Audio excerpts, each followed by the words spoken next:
Hello, everyone. We have to restart the show because we were muted, but welcome. This is our early comics review show. I'm Jason. I'm Andy. And we're with Infinity Flux Comics out of Chattanooga, Tennessee.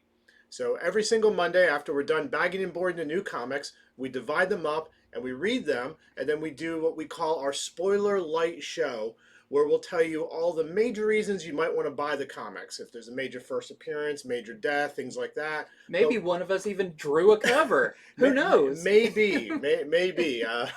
We'll be getting to that in a moment as well.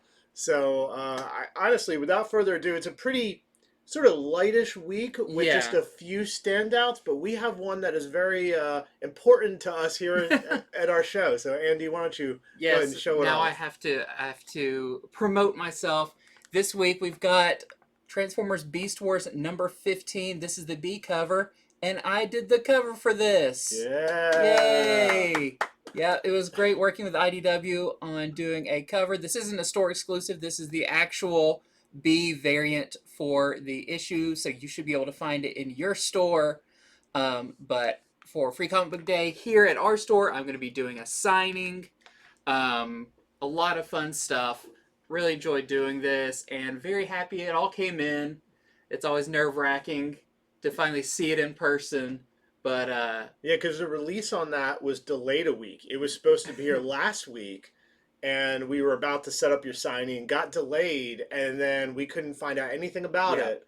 And then last minute, it just kind of like, oh, wait, there it is on the invoice for this week, which lines up with Free Comic Book Day very nicely. It actually probably worked out for the best. It just gave me a mild heart attack. Because we're going to have hundreds of people through the shop, and you're going to be sitting there with your newly released cover available to talk to and all. Yes, but if you're not available to make it to ours, maybe you can order a copy from us. Yes. That I will sign or do whatever, draw a little Optimus head. But if you just want the cover, show your support, pick it up at your store this Wednesday. We already had numerous people asking for this, and if you've already asked, don't worry, we have your name down. We are selling it. Like, typically, we don't sell just one comic across the U.S. It's just a lot of work. But for this, we make an exception. So anyone who watches this video, contact us any which way. We're not hard to get a hold of. Infinity Flux Comics, and we can work it out. Yes. So, but congratulations. Thank you. Seriously. I have a feeling that you'll have even more announcements later this year. Yes, I will. But also, it's a really cool issue. A lot of characters from the Beast Wars continuity that you haven't seen in a very long time. I think since like the 2005 Beast Wars series come back in this one. So if you've got an obscure character that you really like, they may appear in this. So just another reason to pick it up if you're reading it to read it. So there's that cover, which is the B cover, which is the main one you'll want. I can say that because I did it. Then there's also the A cover, which is also very nice. Pick them both up. And then there is a 1 in 10 Marsh variant that we're selling for $15. I like that Megatron has a little Optimus Primal plush. And it's like, does he just have that to like beat up when he gets mad, or does he sleep with it at night? He probably is able to pull the head off of his teeth when he's angry. Megatron was such a great villain from Beast Wars. Yeah. Just wonderfully evil, and that laugh, I can hear it right now.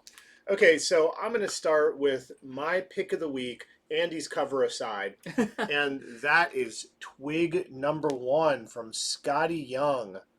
So Scotty Young wrote this. The art is done by Kyle Strom. And Kyle's art in this is fantastic. I can see why Scotty wanted to work with him, as great of an artist as Scotty Young is.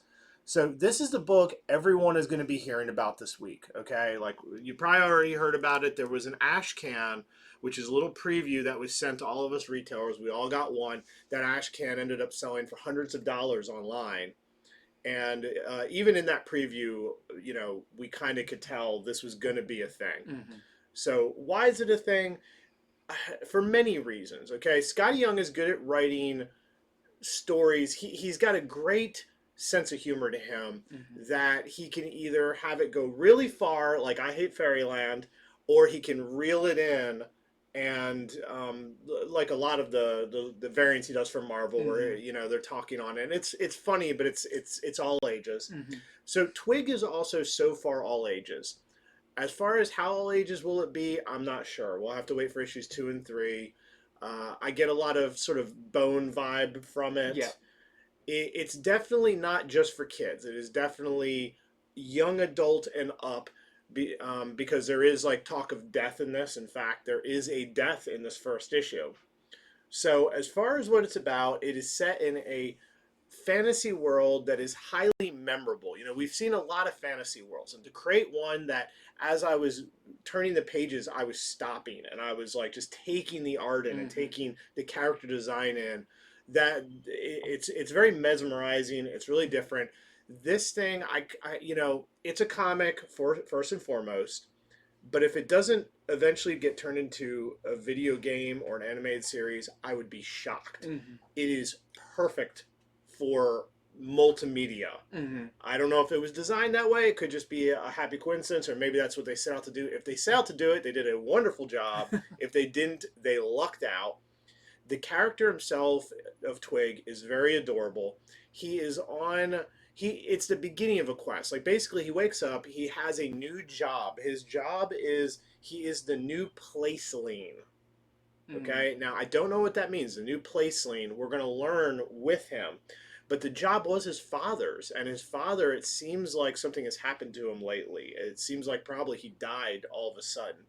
And so Twig has to go get this job, learn what it is, and it's going to send him across all these fantasy realms, um, which you get to see little snippets of. They also have pictures from issue 2 that just look wonderful as well. Um, so this is going to be one of these questing books, but it doesn't look like your typical Tolkien fantasy. Yeah, or D&D or anything like that. Yeah. Yeah, after I finished reading it, you were flipping through it. Yeah. And Immediately, I got 2 pages in. I was like, "Whoa, this is this is crazy." yeah, it's awesome. I mean, if you're not sure if it's for you, if your store is like us, we're okay with people like opening a comic to take a Yeah. very quick look. Check out the art. I think that's all you'll need. And Scotty Young, he's a solid writer. He's the sort. It's going to be like a comical fantasy that I feel like is also going to pull at heartstrings, Mhm. that sort of thing. But I have a feeling Twig's going to do very well, and check it out. My pick Does of the it feel a week. little bit like Kanto? Is Um, Kanto around the same kind of age level and everything? I Kanto more had to do with like war right off the bat. Mm. This is not like going right to war. This seems more to do with the journey and what does it mean to be a placeling? What is this world, and how is there such variety of Mhm. creatures and things in it? I know he did mention, like you said, a big influence was Bone, and I think Yeah, Jim Henson's Labyrinth I were two okay. very big I can influences. see that. So anyway, that is what Twig is about. So check out these covers. We got the Scotty Young variant, and I mean this is what Twig looks like. He's just a sort of creature that makes you want to smile. Buy a plush of him. Yeah. And then we have the Peach Momoko variant. The big eyes, the goofy teeth, the flat head. There's a blank variant in case you want to go have Scotty Young or your own favorite artist do something for you on it. We have a 1 in 10 Strom variant that we're selling to our customers for $10. There is the 1 in 25 Momoko Virgin variant we're selling to our customers for $20. And lastly, of course, there's the 1 in 50 Scotty Young Virgin variant that we are selling to our customers for $50. Yep, coming out strong this week. Yeah. I think that's going to be a big hit. Okay, my next one, speaking of big hits, is a new Star Wars title I think a lot of people are excited about. This is Star Wars Obi-Wan Kenobi #1. And just in time, we're getting this out before the new show starts. So this is some good synergy here as people are hotly anticipating the show starting in just a few weeks. So, what is this series, and how is it going to differ from the show? This actually takes place during probably a little bit before A New Hope, and Obi-Wan is in his hermit life. He's just kind of running his normal errands just around the desert, checking on stuff. But he senses there's going to be a big storm coming. And so he hunkers down in his hut and gets back to writing his journals. If you've been reading the Star Wars series all the way back from 2011, the Marvel Star Wars series, there's been multiple issues that actually take place with Luke reading Obi-Wan's journals and learning more about him as a person. And that's what this is. So we have the kind of bookend parts of him writing, but the core of the story seems like it's going to be following his life through various stages. So this one actually starts when Obi-Wan was a youngling.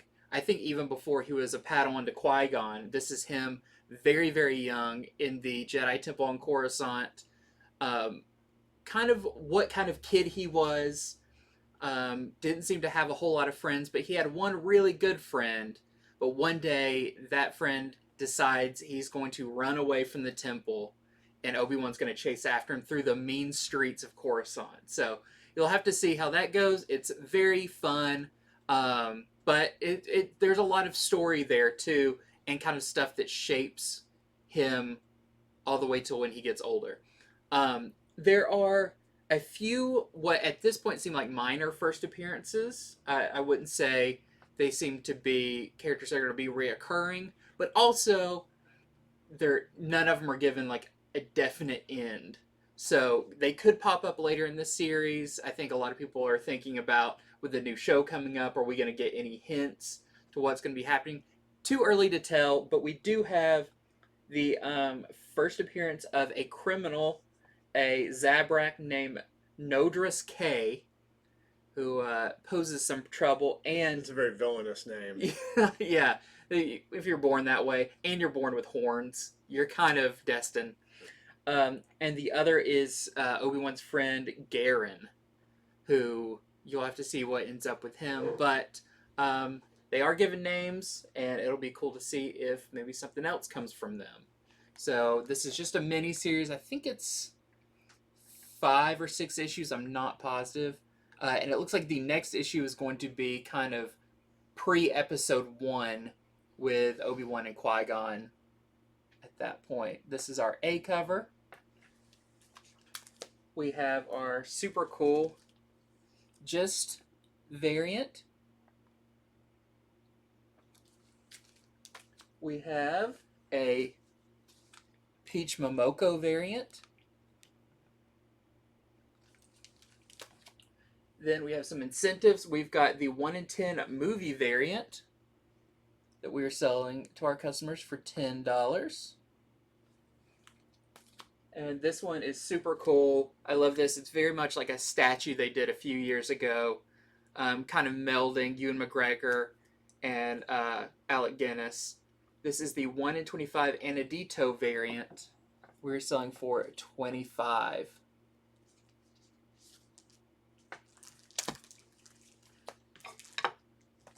Okay, so I read Batman issue 123. So this is the second to last Batman book that Williamson's going to write. Mm-hmm. He does 124 after that, and then at 125, Chip Zdarsky's taking over. So I'm really interested to see Zdarsky's Batman. This is the 5th part of Shadow War, which I've been quite enjoying. You know, Shadow War, it's not one of these events where it's like world-changing. It's a little bit more personal to Deathstroke and Damian and Batman and Talia and, of course, Ra's al Ghul. And I've enjoyed that, the focus, like, sort of forming in a little bit. Mm-hmm. So in this book, as Talia's assassins are trying to kill not just Deathstroke, but anyone who associates with him, it turns to Ghostmaker, who is the leader of Batman Inc. He took over leadership of Batman Inc. a little while back, to try to protect these people, even though he doesn't like these people. So that's an interesting little side plot that's going on in this one. But really, the main story and the part that affected me the most of this, Batman 123, is Batman hanging out with Damian. Like, they're adventuring together again. It's been a long time. It has been a long time, and it's really cool watching them do this. They do detective work, they get attacked, they have to avoid traps. Meanwhile, they're talking the whole time, which is good. It's not just a bunch of silent action. They're catching up with each other. Things are brought up about the Lazarus tournament. Robin even tries to bring up about his new girlfriend. This is stuff that you want to see Batman's reaction to. It's his father, and he treats him that way. And it's really cool seeing a more mature, slightly more mature Damian sort of adventuring alongside of his father. So all that is really good. And then, of course, there's the core of the mystery, which is who is the imposter that is acting as Deathstroke who killed Ra's al Ghul. More is revealed on that. I mean, that character, the imposter, is in this. Now, who it is not revealed yet. But I will say by the end of this issue, it looks like there's a couple significant deaths. It's one of those things where it's like, well, they couldn't have survived that. Yeah. But I can't sit here and say for sure, because you know how comics can be. But I'm pretty sure they killed one, if not two, fairly significant Batman characters, and at least one that's pretty significant to this story. You'll just have to read it for yourself. So that's Batman 123, the 5th part of Shadow War. And we have this awesome Delato variant. And there is a 1 in 25 Anacleto variant we're selling to our customers for $20. That's a cool one. Batman's like blended in. I'm a statue Yes, too. Yep, with all the fighting ninjas who are all over statues. So another big book this week is the beginning of Flashpoint Beyond. This is issue 1. You may have picked up the issue 0 from a few weeks ago.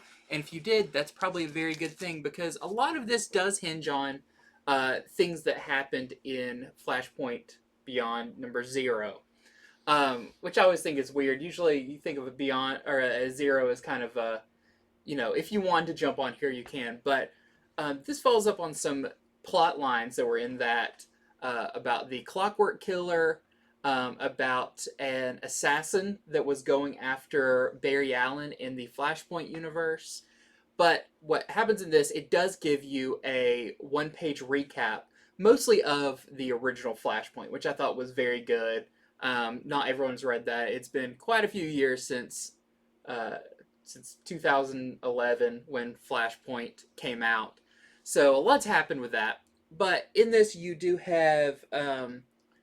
it kind of picks up right where Flashpoint left off, even though the universe was, as Thomas Wayne thinks, destroyed. It looks like it had continued with Aquaman declaring war on Themyscira and the surface land and everything. Aquaman is a very bad guy in this.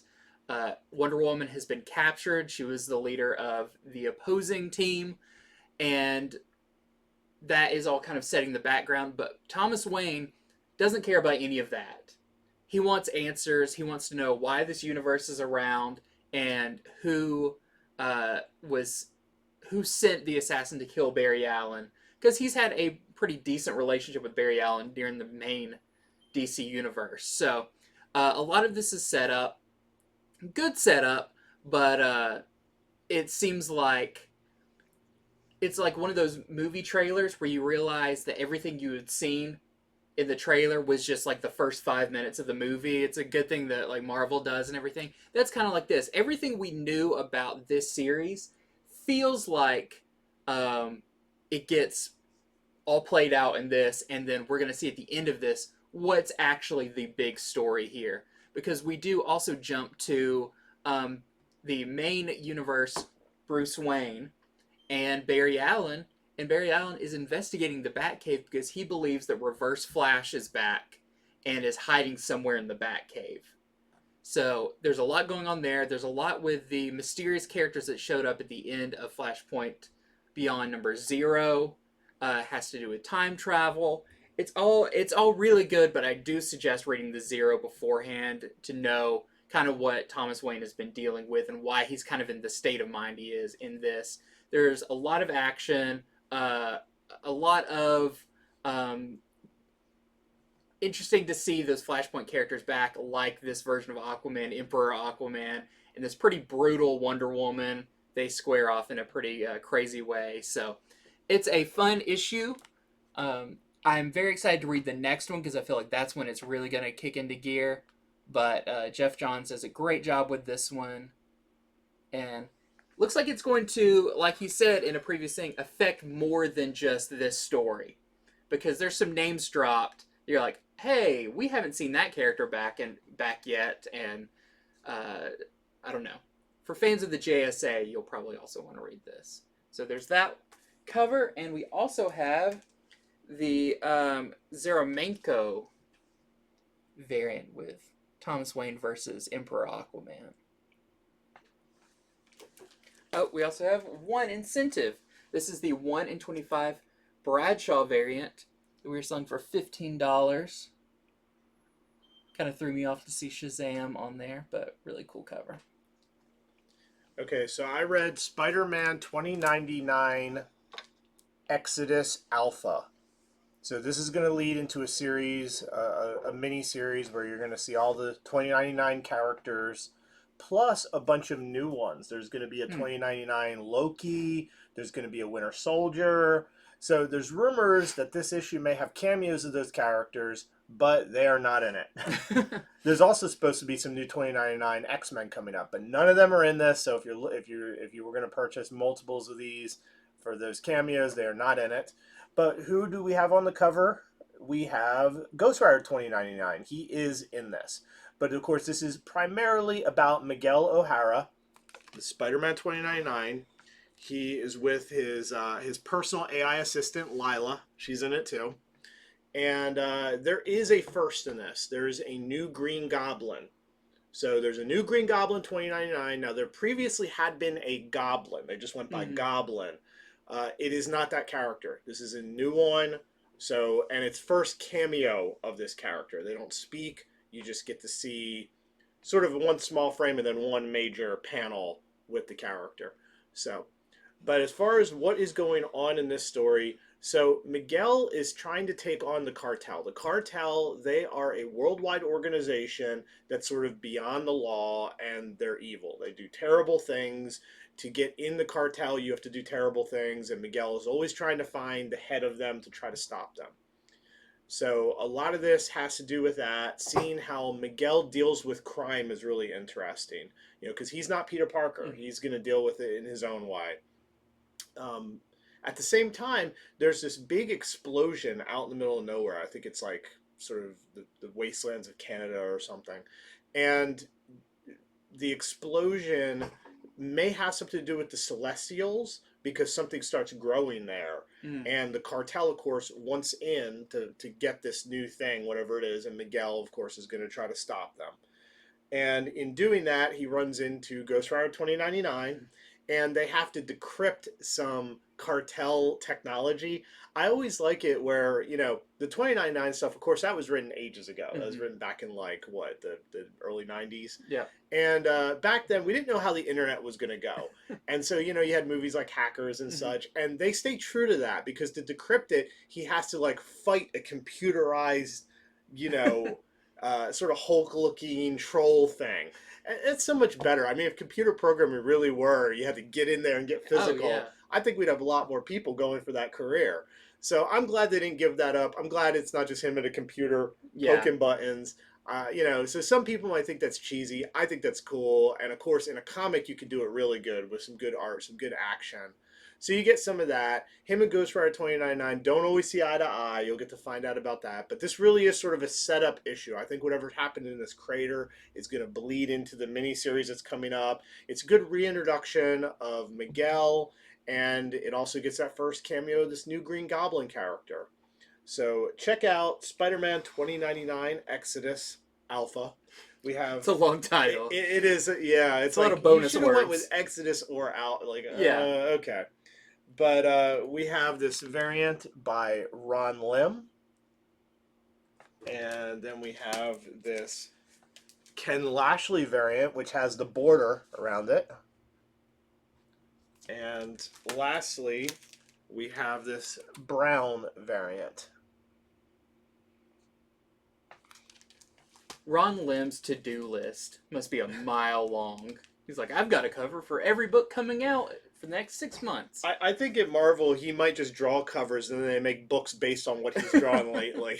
Yeah. Ron's drawn Spider-Man 29.9. Let's launch a series.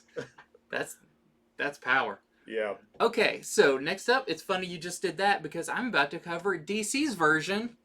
This is Batman Beyond Neo Year. Where's that crossover? Number 2. Batman Beyond Spider-Man 29.9 crossover. And they're essentially kind of the same idea. They're a hero in a futuristic version of a previous hero's city and everything. But this is the number 2. So in this, in the previous issue, you had the Terry McGinnis dealing with the death of Bruce Wayne. Now he's out on his own being Batman by himself. And when that happened, also the Bat computer kind of became sentient and started to take over the entire city, but kind of low-key, no one notices except for Batman Beyond. He knows that this is going on. So in this, we pick up with him actually several weeks after the previous issue because he got trapped under some rubble, and he's actually recovering, which is interesting. You know, usually the heroes pop right back up, but no, he actually had to recover from this. And he's learned, since it's the Bat computer that is taking over the city, even though he's got the most high-tech suit, I mean, it was made to work with the Bat computer. So he's got this thing that essentially he says he's like a walking Christmas tree out in the city. So he actually has to degrade his suit.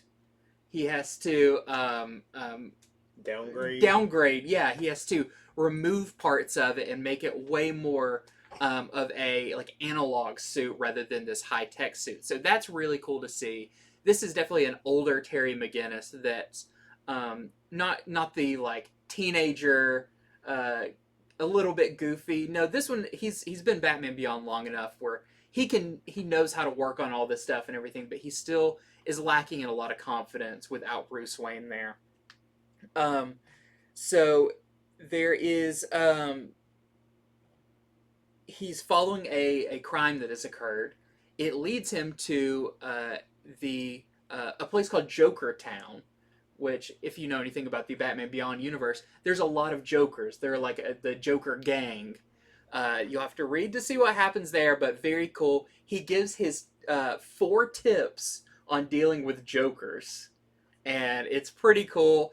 3 of them Bruce Wayne gave to him, and the 4th he made up for himself. So that's really fun. And there is a pretty crazy character. Since he has to downgrade his suit, he realizes he needs to recruit people to help him. And he goes and finds a very weird character to recruit that you'll have to see. But there are, I thought was interesting, some name drops in this, including Miracle Molly is name dropped in this. So apparently she has made an impact even up to the Batman Beyond time frame, which I thought was really cool. So this is, unlike a lot of the previous Batman Beyond series, this one feels pretty in continuity for the most part with what is going on in the regular current timeline. So great issue of Batman Beyond Neo Year. You can see all the Jokers on the cover. We also have the variant for this. This is the Christian Ward variant. And after reading it, I understand this cover, but it's still really weird. Okay, so I read Batman Killing Time number 3. This is, of course, the 6-issue miniseries by Tom King, and I quite enjoyed it. So the cover says a lot. On the cover, we have Batman versus this character called the Help. This issue is the Help's full first appearance. So the Help had a cameo in issue 1. It was widely reported he was going to be in issue 2. He was not. Issue 3 is kind of his issue, okay? And he's a bigger deal than I expected. I was like, okay, this dude, his name is the Help. He works for the the Penguin. He works for the Penguin, and it's like, well, how big of a deal can he be if he's working for the Penguin? You know, he's not Yeah. even his number two. Well, he doesn't really typically work for the Penguin. He is somebody that the Penguin has outsourced and brought in, who's a much bigger deal than I thought. So Tom King has sort of retconned a new character who claims, and in this issue displays, that he has fought or taught almost everyone that Batman has learned from. We're talking like he's beat up Henri Descartes, he's learned from and beat up Ra's al Ghul. He names them all as Batman and him have this epic fight, and he's just like he's awesome. He's just like he's the best fighter. He's like a better fighter than Batman. He's not just saying this stuff. Like Tom King really is inserting the help as he's the new like big fighter guy. He's older than most of them, but he hasn't lost it. So that surprised me, but it was fun to read. Yeah. You know, I don't know how much everybody else will buy this, but it's like there's always a bigger fish. Yeah. It's like, oh, who's his master? But at least he wasn't just like shoved in there. Like he gets a lot of breathing room in this issue, and that fight between him and Batman is sort of a focal point of the issue. So if you like to collect all the firsts, this full first appearance of the Help, maybe it'll matter. I still can't tell how in continuity this story is. On top of that, there's the object everyone is after. Now we know this object, it's about the size of whatever it is, fits in a box that you would put like maybe a pocket watch in, which might be a pocket watch, who knows? It's supposed to be from ancient times. We still don't learn what it is. We learn more about it. There are more hints dropped. I have theories. I really do. I think it either stops time or changes time or brings people back to life. One of those things, something like that. But we still don't know for sure. And here's one other thing I'll pose about the Help real quick. With him being as powerful as he is, that he can fight off Batman, and he's better than all Batman's teachers, how long do you think he's going to stay working for the Penguin? Read the issue, you'll find that out by the end. And lastly, Catwoman might steal the Batmobile and destroy it in this issue. So, some cool stuff going on in this. I had a good time reading it. If you read it, let us know in the comments, what do you think of the Help? Interesting character, and Tom King has gone way forward with him, more than I even expected. So, that's what's going on in there, and we have this Kale New variant. And Batman does get a motorcycle in this. Nice. Is it possibly because someone breaks his car? Maybe. Okay, so next up for me, I have a new one-shot. This is Giant Size X-Men Thunderbird #1. So, this is a issue about John Proudstar, the one of the original Giant Size X-Men team characters, who I am sure he's had to have been brought back before. My X-Men knowledge is within the past like 15 years. But, I mean, from reading this, he kind of just talks about, he remembers, like, that mission with the X-Men, and then waking up from the 5 bringing him back to life. Right. So, he says that feels like yesterday. So, if he was brought back, maybe in another timeline or continuity or something, but I was very surprised because there's not too many characters that haven't been brought back at some point. But that is interesting here because the time span between his death and rebirth is kind of longer than anyone they've done. Yeah, just so a few far. things happened to the X-Men between Giant Size and now. And now, yeah. Like he wakes up and he's like, what's up with this Krakoa nonsense and everything? What's a Sentinel? I mean, I guess it's funny because wasn't his first mission to Krakoa?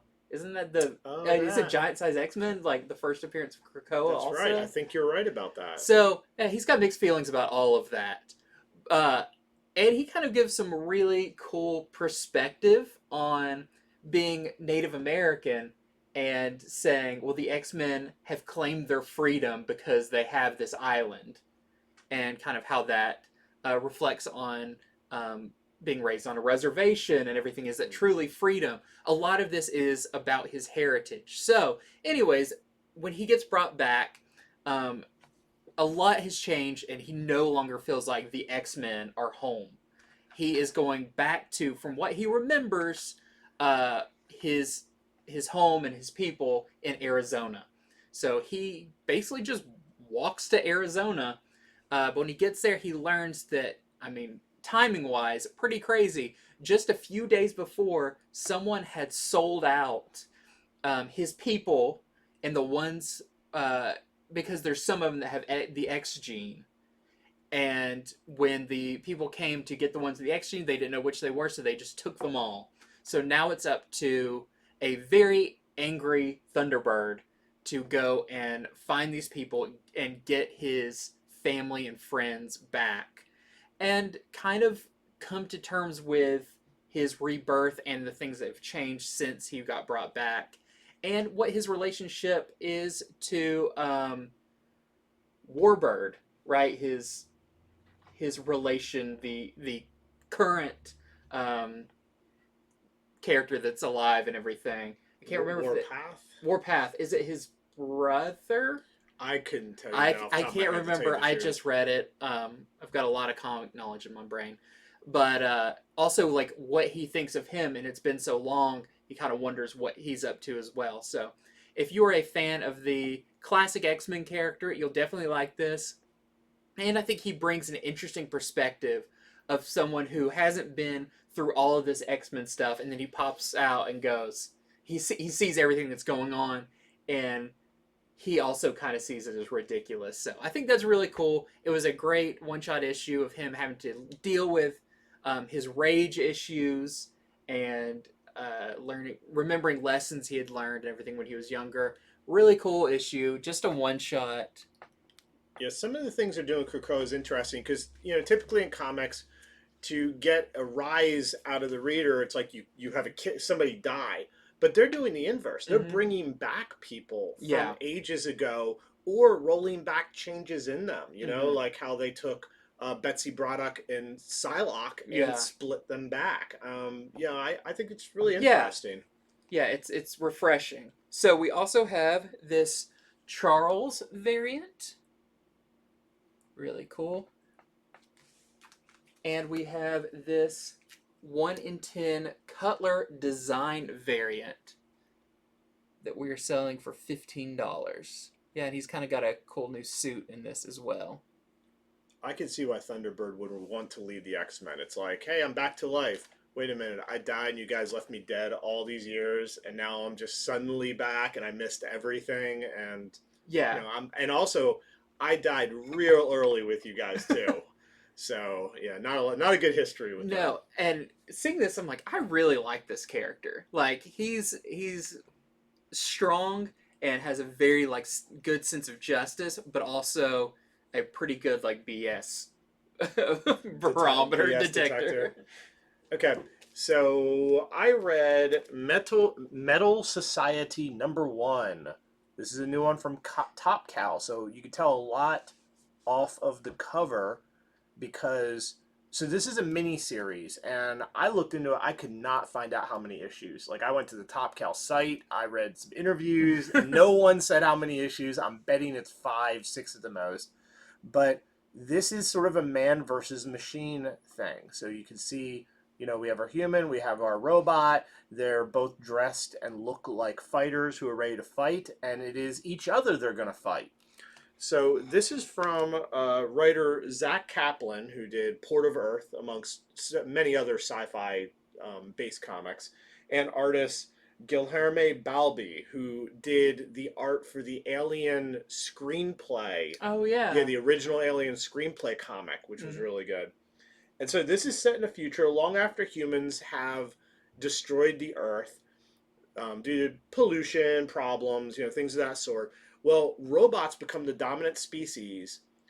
The remaining humans have left the Earth, or the robots basically kind of take over. They save the planet, but now they're the rulers. And so this character on the cover, Rosa, she is not born of, from a woman. She is created. They're like cloning humans at this point. And so even though the story starts where her and the robot are about to have a fight to prove who is better, which, I think most of us are going, well, the robot's better.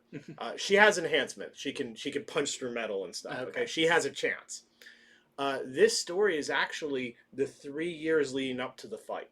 So it's 3 years of training. It starts with her origin, why she doesn't like being subjugated by the robots, why she feels like us humans are equals, possibly even better than the robots. That's what this is. The solicitation said this is a cross between Blade Runner and Rocky. And I could see how that's going to go. This issue, I would say, would have leaned more into Blade Runner. But I think we're about to see a lot of training in these 3 years leading up to this battle she's going to have with the robots. So if that sounds like your sort of thing, that is Metal Society. So issue number 1 out this Wednesday. It's going to be boxing metal meat in a freezer, training. And I mean, if you freeze meat hard enough, it's almost metal like that.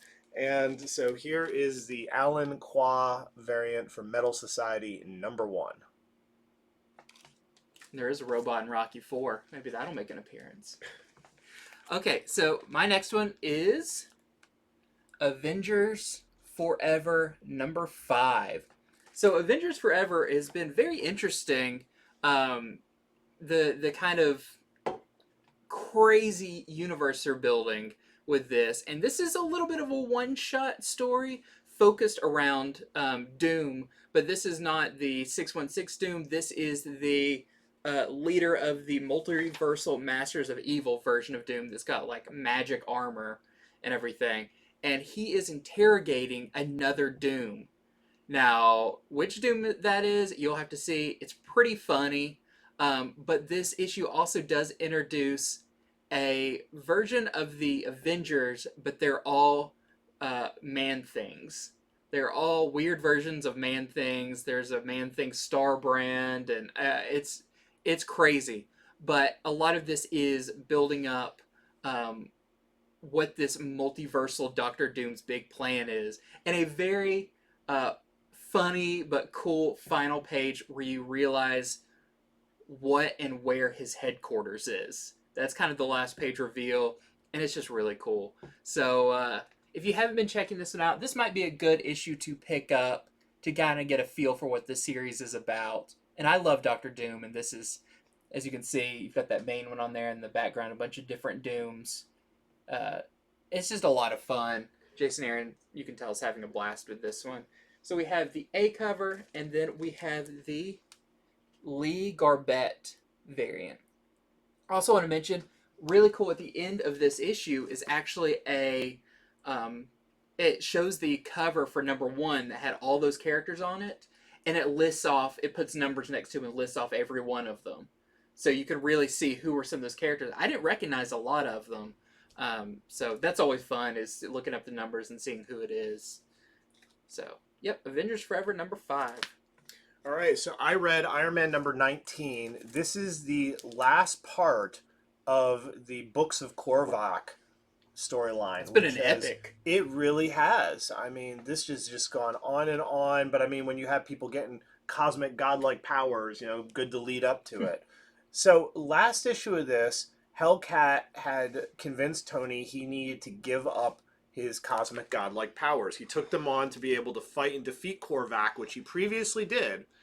And, but Tony went back to Earth to use the powers to change Earth for the better. It did not go well. He ended up killing a bunch of his friends.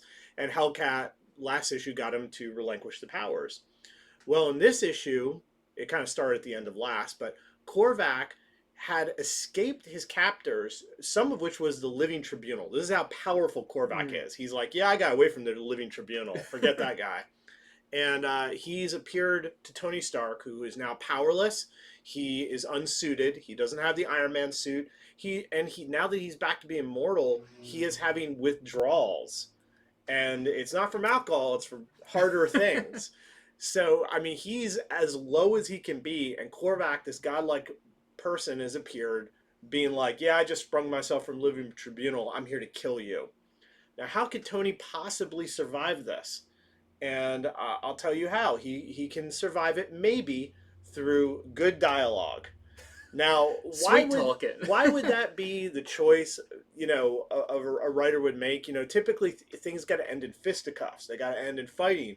But I'll tell you, for I think this saga, it ends a little bit more meaningful with a whimper than a scream, because when it comes to guys like Michael Korvac and Tony Stark, their own inner demons are worse than anything you can throw at them. That's the way you get at these people. It's not all the power. It's not all the cosmic stuff. It's the problems they have. It's how did they find themselves in these situations. And that's what's explored by Cantwell at the end of this saga. And I thought it was a satisfying ending, honestly.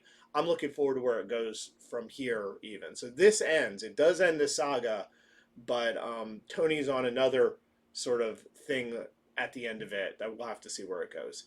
So that is Iron Man number 19, finally the end of the Korvac thing. Also, what happens with Korvac in the end is implied, but a bit dark as well. And here is the Jurgens variant for Iron Man 19 with his 60th anniversary Spider-Man cover. Different kind of Iron Spider. Let's say we've already got that, but a different one. Yeah. Okay, next up we have Star Wars number 23. I'm gonna guess this is the issue before the last for this story arc, just the way it's going. Very cool issue. You've got Kes Dameron, Poe Dameron's father, going after his mother, Shara Bay, who's been hiding out on the Star Destroyer. This is a very climactic space battle issue with someone driving a Star Destroyer kind of sideswipes a planet in a very crazy way. You'll have to see that. But, of course, there is Commander Zara, who is kind of the big villain for this, who is a kind of crazy, maniacal Imperial leader who's very good. Her tactics are dark, but she's very good at her job.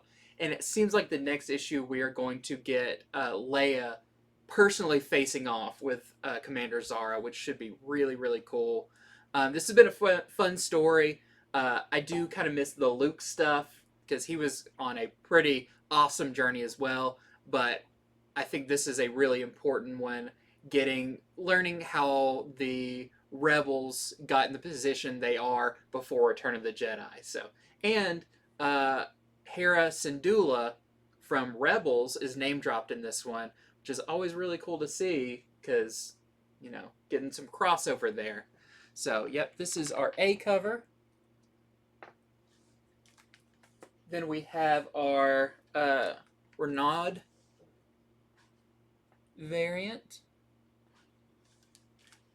We have our John Tyler Christopher variant with Yak Face. And then we have our 1 in 25 Lashley variant that we're selling to our customers for $30. Very cool cover. Okay, so I read Nubia Coronation Special. This is a one-shot, but it is leading into a 4-issue miniseries called Nubia, Queen of the Amazons. So that's going to happen after this. But of course, first she needs her coronation. This is an anthology type book. There are multiple stories by multiple writers and artists. And the cover, I wanted to point out, this is a David Mack cover. He's also listed as the letterer for the book, which I thought was interesting. I didn't know he did that too. I just thought he was like too busy doing covers all over the place to do that. So some of the tales you'll find in this, one is Nubia before she was an Amazon. So that's pretty interesting. It is her origin story back when she lived in Madagascar before her death and rebirth as an Amazonian. Yeah. And then you also get a story with her first interactions with I guess, modern society.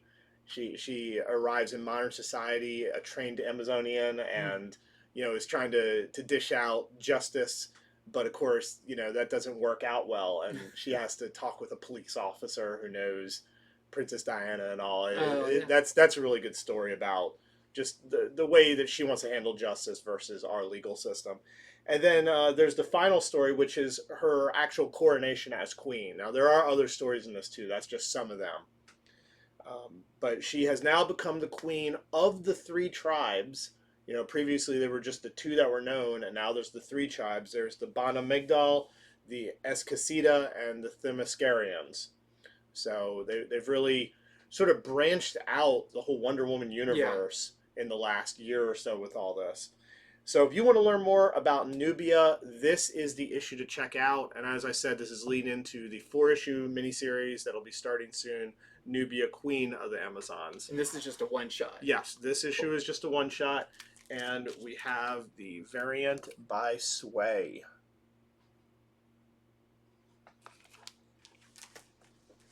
Okay, next up I have our issue 2 of, I guess, volume 2 of Marauders. So, the previous volume of Marauders, you had Kate Pryde and her crew out on the seas saving mutants. This time, they are heading to the stars. If you like your X-Men in space, you like the Shi'ar, you like the Kree, you like all the Starjammers, the Imperium, all this stuff, you will like this. This is very much into bordering on Abnett and Lanning Guardians of the Galaxy era stuff, with all of the different jobs and things that are within the Shi'ar Empire, and they've got their royal guards and all of that. And this is a very action heavy issue. Almost every page, it starts off with the conversation, and then it's pretty much non-stop space action all the way through. You have a big face-off between the Marauders team and Eric the Red of the Crimson Kin, which is a new surprise part of the Shi'ar Empire that was introduced in the previous issue. But if you like your X-Men high sci-fi, you'll really enjoy this run of Marauders, and especially this issue 2. Also have some variants for this. We have the Lubera variant, Kate Pryde and Bishop. And then we have the 1 in 25 Anacleto variant that we're selling for $25. Excuse me, $35. Price just went up. Oh, you waited. You should have said you wanted in the comments. It's that quick. 1 in 25 for $35, but really cool. Okay, so I read Teenage Mutant Ninja Turtles issue 128. So this is the first full appearance of Venus de Milo, the first female turtle in comics. But it's kind of interesting because in this issue, you actually learn that she might have originally started off as a frog. Which is funny because that's always a joke about the Ninja Turtles. Oh, they're frogs. Could she be the missing punk frog named Bonnie? If you read this issue, you'll find that out. But also going on in it, we get some of Donatello's past life. And I don't mean as Donatello. I mean past life in another life. He was a human. And you get to learn who he was and possibly who his father was and some things about that. It's kind of like a surprise side story that I didn't see coming at all. In fact, let me go ahead and show the Kevin Eastman cover. So this wasn't ready when people had to place orders and everyone expected it was going to be another Venus de Milo cover. But instead, we get a crying Donatello with a character who you'll have to read the story to see who this is to him in this past life. So, cool issue of Teenage Mutant Ninja Turtles, number 128. We also are selling this 1 in 10 Whalen variant for $25 to our customers. Okay, next up, we just have another addition to the Best Of line from IDW. This is Transformers Best Of Hot Rod. collecting stories from multiple publishers, not just IDW. There's some old, like Marvel Star comics in here, all the way up to pretty modern stuff, but all focusing on Hot Rod. Really cool exercise issue. These always do really well. So, want to make sure you don't miss out on that one. You know, we've been trying to figure out who the last Autobot might be. Yeah. Could it be a coincidence they're releasing the best of Hot Rod right now? I don't know. That image looked a lot like him, but he didn't have like the shoulder, the back spikes. But something might have happened. He might have changed. Yeah. But he is an important character. He's another Autobot leader. Yeah. But at the same time, we'll have to see how coincidental this took is. Optimus's place. Yeah. Okay. So I read Little Monsters #3. This is the vampire book by Jeff Lemire and Dustin Nguyen. And in this issue, so this is about children vampires who were kind of left to their own devices. They weren't taught to be vampires. They were just kind of left in this post-apocalyptic world. They've been eating little rats and such. Last issue, a man wandered in. He got injured, and one of them tried human blood for the first time. So in this issue, that kid goes back to the others and says, "Hey guys, I got something real tasty to share with you." So what's going to happen? Are they going to eat? Are they all going to feast? Are some of them going to fight against this? That's a lot of what this issue is about. You get a little bit more on one of their backstories as well. And what will happen from this point forward? Will they be hunted for their newfound taste for blood? You'll just have to see. So Little Monsters #3 is out this week, and here is the Sorrentino variant for that. Very different for Sorrentino. Almost like an anime feel. Yeah, I see that.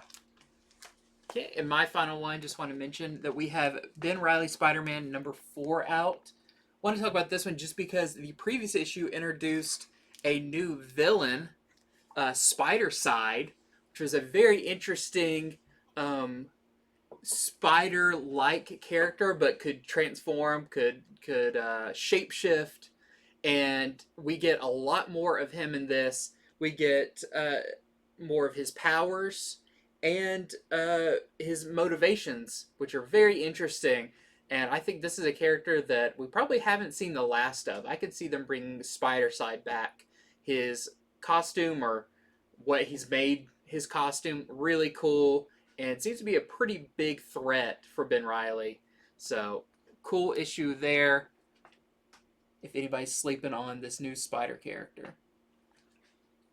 And that's it. The last thing I'm going to mention is Alice Ever After. So this book came out several weeks ago. This is the #1.